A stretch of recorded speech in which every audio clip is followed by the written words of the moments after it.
IVM.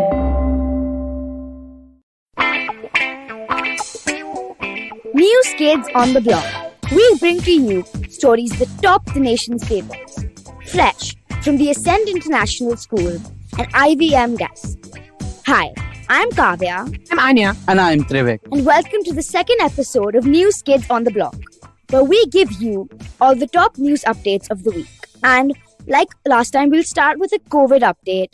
And once again, like last time, our first story is about a new COVID variant. This one is originated in Peru, where it is super dominant right now. It's a very newly discovered variant, but it is said to be deadlier than the Delta variant. While it hasn't reached India yet, it has traveled to several smaller countries and is a cause for concern. Kavya, man, you gotta come up with like other COVID stories. Like we're always hearing about a new variant. I mean, I'm a little sick. Like the word variant now frustrates me. Yeah, same. And let's hope next week we don't have another variant. But moving on Wednesday, the 6th of July, the Supreme Court announced that those who have died of COVID-19, their families are entitled to ex gratia compensation. Wait, Kavya, what is this ex gratia compensation? So an ex gratia payment is basically made to an individual by an organization, government or insurer for any damages or claims, but it's more on a voluntary basis rather than an obligation, according to Investopedia. And the National Disaster Management Authority was asked by the court to create guidelines for the financial part of the aid to the families within 6 weeks' time. Anyways, let's take a quick break and come back. Stay tuned because we have a lot more news. Feeling overwhelmed, anxious, struggling with too many obstacles, don't know where your life is headed? Well, if you are dealing with one or all of these, tune into the Positively Unlimited podcast, because in each episode, I share a life lesson, a life hack, a pro tip that can help you get your life back on track. All episodes are available on the IBM website, IBM Podcast app, or wherever it is that you get your podcast from. Welcome back. You're listening to News Kids on the Block. This is Trivik. Let's move on to something which makes me happy, the European Championships. And something which happened in the European Championship yesterday was the Azzurri, Italy. They progressed to the final. No one expected them to go this far at the start of the tournament. I think people wrote them off and didn't give them a chance. So hats off to them. They've done really, really well to get to the finals at least. And the other game hasn't been decided yet. We're recording this on Wednesday before the game has been played. And so England will take on Denmark. England are the strong favourites to win this game, but I genuinely feel like Denmark could pull off a surprise. They had a rocky start with their star player suffering a cardiac arrest mid-game, but they have picked up form since then and they have been brilliant ever since that last game in the group stages where they clutched up and got through to the knockout rounds. I definitely think that it could be a close game, but I do feel like it will be a 1-0 win for England. I'll say Harry Kane goal and Saka assist. Well, I have some news from the Indian film industry where on July 7th, the legendary veteran actor Dilip Kumar passed away at the age of 98. Wait. For the people in our generation, I know Anya is obviously a couple generations behind. Could you please tell us who Dilip Kumar is and so you can walk us through his death and what it signifies? Dilip Kumar was a Bollywood actor who basically ruled Hindi cinema in the 1950s and 60s. And the New York Times called him one of India's earliest method actors and was the last survivor of a triumvirate of actors who ruled Hindi cinema. And I think that kind of sums him up. But he was known for bringing this incredible element of realism and tragedy to whatever he did. Like in that same New York Times article, they write about how in the end scene of Ganga Jamuna, when he has to die of exhaustion, he just runs out around the scene to get exhausted in order to play the part, which I think is quite incredible. In terms of what it signifies, I'm sure it means different things for different people. But for me, like you said, considering I'm not really from that generation, but at the same time, I feel so much connect to it. Alongside like other stars that even Dilip Kumar himself starred with, like Madhubala, Prithviraj Kapoor, Vijayanti Mala, and of course my beloved Meena Kumari. I think that his death is this reminder or this wake-up call for how much the Indian film industry has changed and how much that kind of age of Indian cinema is just gone. And because I grew up on this steady diet of Mughal-e-Azam and Pakiza, etc., there's something very appealing about the drama, language, dialogue, music and dance of the Indian culture portrayed with those times. And there's a refinement which I don't think we can ever have again. So I think that's what makes his death a little bit sadder. Anya, can you point us to some of his greatest works? Sure. So I think that Mughal Azam is probably like the most iconic work of his. And for those of you who don't know, Mughal Azam is about the forbidden love between Jahangir, the Mughal emperor, who Dilip Kumar plays, and Anarkali, a courtesan played by Madhubala. If you're not unfamiliar with the movie, you may be more familiar with one of the songs from it called Pyar Kiya To Darna Kya, which I think should be like the love anthem for everybody. And then the other film, which is something that my grandfather and I discuss a lot, is Devdas. It's based on Sharat Chandra Chattopadhyay's novel. And it's this devastatingly beautiful story about love and caste, and unfortunately reigns very true even today. So I think that could be your Dilip Kumar starter pack if you're interested. Thanks, Anya. And speaking of people that India are proud of, you guys have probably heard the name Kalpana Chawla. She was the first Indian-born woman to go to space. But on the 11th of July, which is a Sunday, Srisha Banda will become the second. She is a 34-year-old who was born in Andhra Pradesh, India, but grew up in Houston, Texas.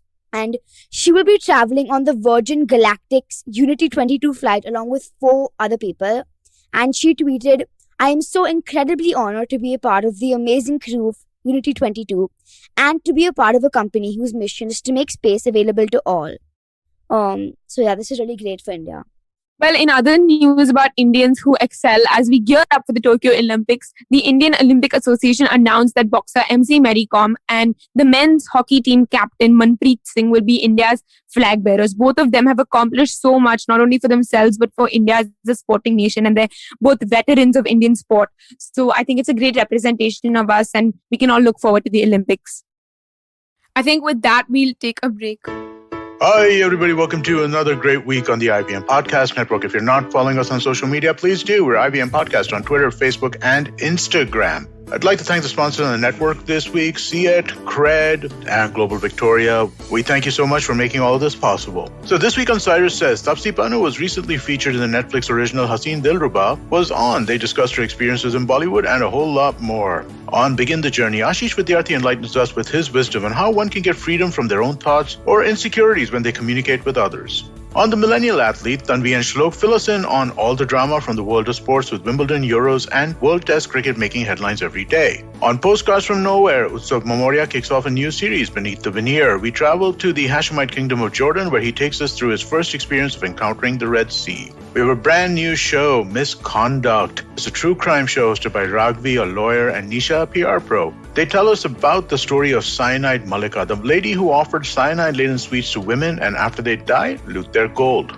On the Global Victoria Tech Talks podcast, we showcase some compelling new tech stories coming out of Melbourne. On one episode, Pawan Srinath speaks to Joe Agan from Nelnet International, where they discuss how the pandemic has affected the edtech sector and its evolution. Another episode has Varun Digirala talking to Ross Simons from Big Ant Studios about the gaming ecosystem and how they envision translating a sport to a game. And with that, let me get you back to your show. Welcome back. You're listening to News Kids on the Block. This is Trivik, and let's dive in. Well, it's great to hear that India are doing so well, not only in sports, but also in terms of life. But I'm going to talk about something a bit serious now. I hate to kill the mood, but on the 3rd of July, the world underwent an extraordinary turn of the events.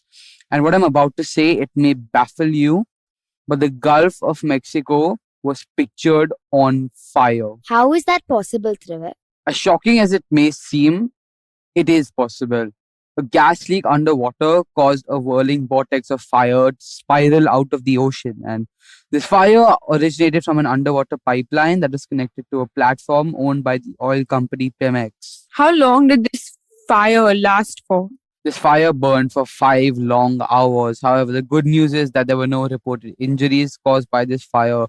But I think on a global scale and in terms of environmental conservation and care, I don't think this is a good event. And I really hope we don't see a repeat of this ever again.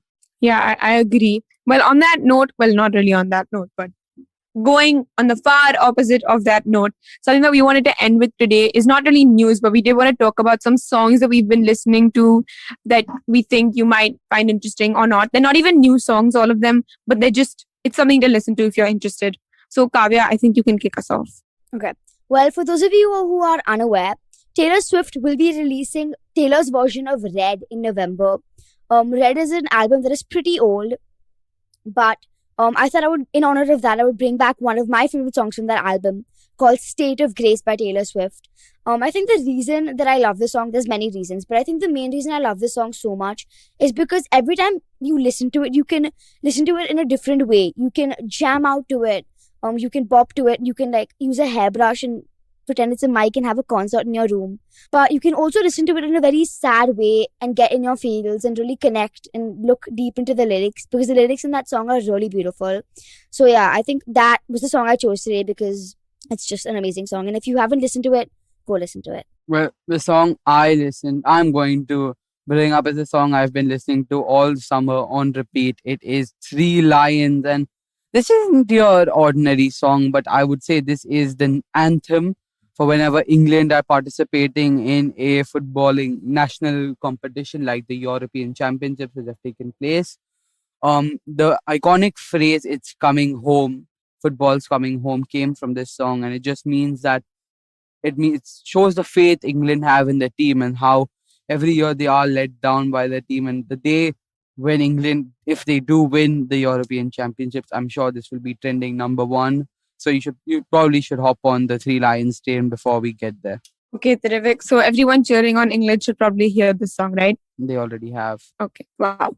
So the song that I picked was a song by one of my favorite artists, Maisie Peters. And Kavya, you'll be happy to know that she cites Taylor Swift as one of her biggest influences, probably her biggest influence, period.end. But I really like her music because she talks about different ideas. She talks about just kind of being.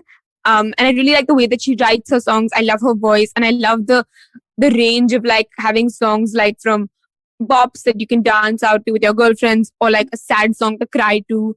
And I think that's what makes it really unique. She recently announced her debut album will be coming out on August 27th.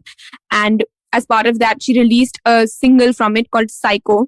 Her album has been produced by Ed Sheeran, who also co-wrote the song with Maisie Peters alongside Steve Mack, the producer. So it's a great song. It's about toxic relationships, and it's really fun and exciting, even if you've never had a toxic relationship. And the video is really cool and entertaining as well. So I highly recommend it. Well, I sure have a lot of listening to do after we end this. But for now, that's all we have for you. We hope you enjoyed this episode of New Kids on the Block. Don't forget to tune in to us every Friday for our fresh take on the news from across the globe. If you like this podcast, don't forget to check out other interesting podcasts on the IVM network. You can listen to us on the IVM Podcast app or ivmpodcast.com. You can also follow us on our social media. We are at IVM Podcast on Twitter and Instagram. We'll see you next week. Until then, do share this episode with your folks. Stay safe and don't forget to do your homework. Thanks for listening.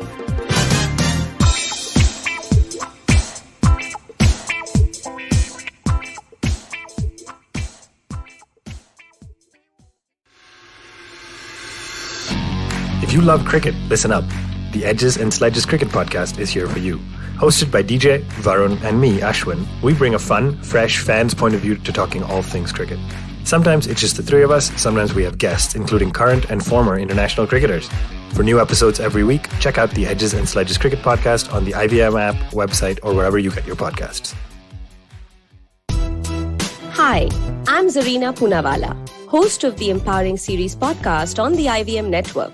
I happen to be a peak performance coach and leadership coach by profession, and I'm here to share with you productivity tools, life-altering techniques, and real-life hacks to help you achieve your maximum potential in everything you do, your relationships, professions, careers.